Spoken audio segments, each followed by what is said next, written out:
Hi everyone! So welcome back to my YouTube channel. So I'm Claudine Clavillas and this is my YouTube channel. Kung hindi ka pa nakasubscribe, please do like, share, and subscribe to my YouTube channel para updated kasi mga panibagong videos ko. So for today's video guys, ayan, ang gulo ng buhok ko no. So for today's video everyone, so ang video na to is para po sa mga TikTok affiliates natin. Hello, kaway dyan. Ayan. So para to sa mga TikTok affiliates natin guys, kasi ito ay based on my experience. So ito po yung mga dapat ninyong iwasan kapag nagla-live kayo, nagpo-post kayo. Kasi girl, pag yung points ninyo be sa TikTok ay tumaas, hindi po kayo, may mga possibilities.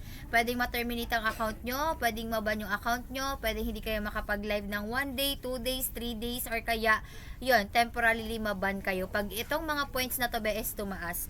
So, unang-una guys, na bawal ninyo pong gagawin is magsasabi kayo ng product na wala naman dito sa yellow basket ninyo, ganon. For example, ang pinopromote ko is itong pulbo na to, itong pads. Kunwari, ayan. Pero ang nakalagay naman be sa yellow basket ko be, pangalo ng calculator.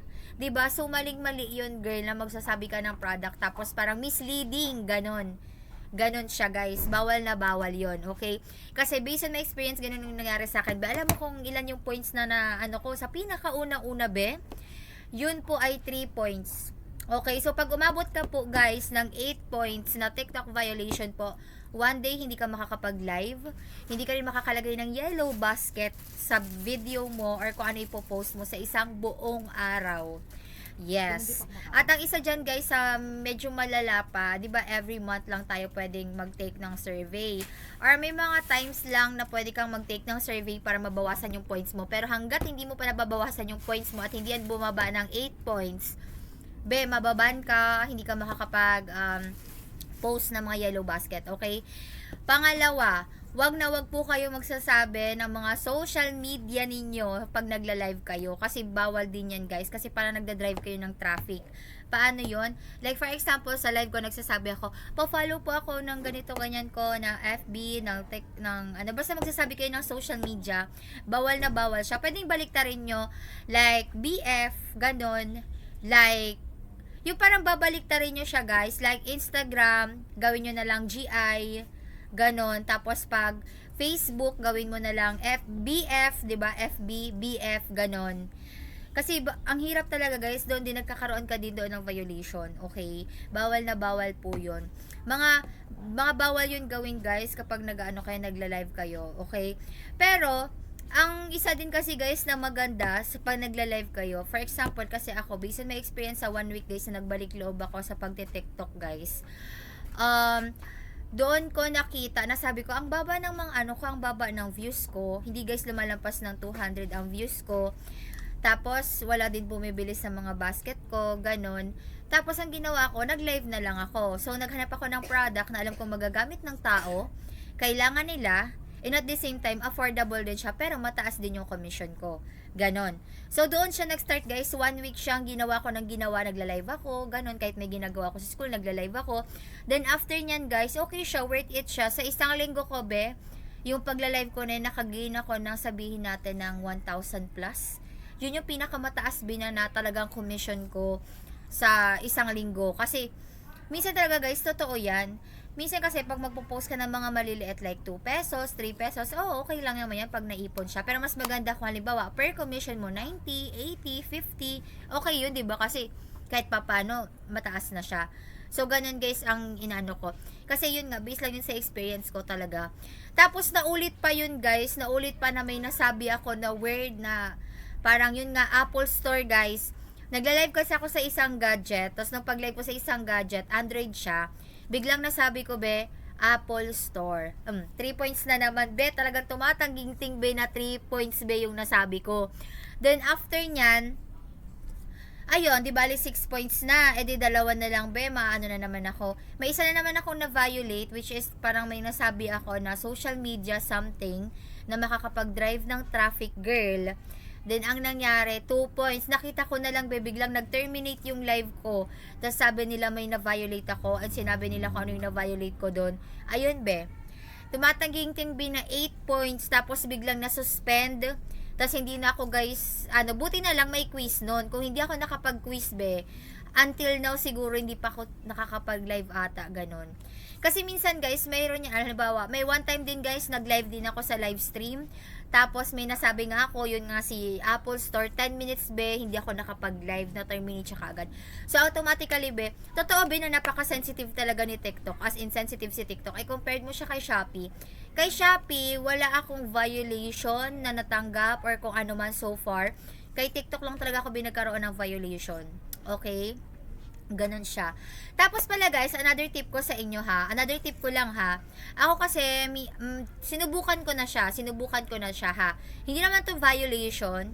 Kumbaga, kung gusto nyo lang naman, ang ginagawa ko guys, naghahanap ako ng product na halimbawa, gusto ko siyang i-promote pero hindi ko siya hawak. So, ang ginagawa ko, hinahanap ko yung image ng product na yon, tapos yun din yung nilalagay ko sa baba. So, hindi naman siya violation at all kasi nga, yung sinasabi ko is about sa product, tapos connected siya doon sa basket ko. For example, cellphone. Hahanapin ko yung store na may cellphone, tapos ilalagay ko yung image dyan. Pag nagla-live ako, may image dyan nakalagay, di ba? Pwedeng front, di ba? Maglalagay ka. Tapos sa baba nakalagay yung ano. Yun, pwede yun.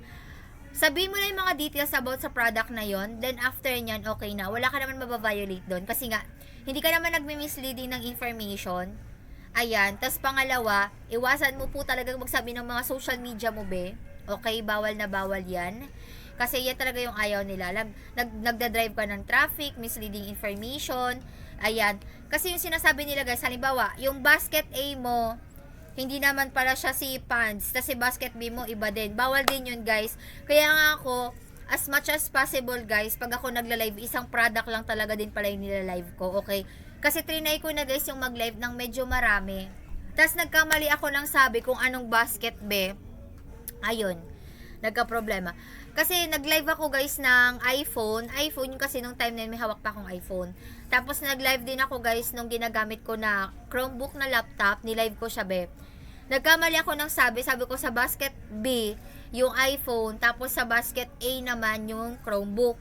Bawal yon, dapat tama. Minsan nagkakalito-lito. Ayun be, nagkaroon tayo ng points. Kaya ako sa inyo guys, ang isa din sa advice ko po sa inyo, mag-focus na muna kayo sa isang product na muna yung i-focus ninyo, na alam nyo makakatulong siya, ginagamit siya, yung parang kailangan na kailangan siya, yun na muna yung i-focus nyo i-live, pero mataas yung commission niya. Nasa 80 per commission, nasa 70, 50, ganon.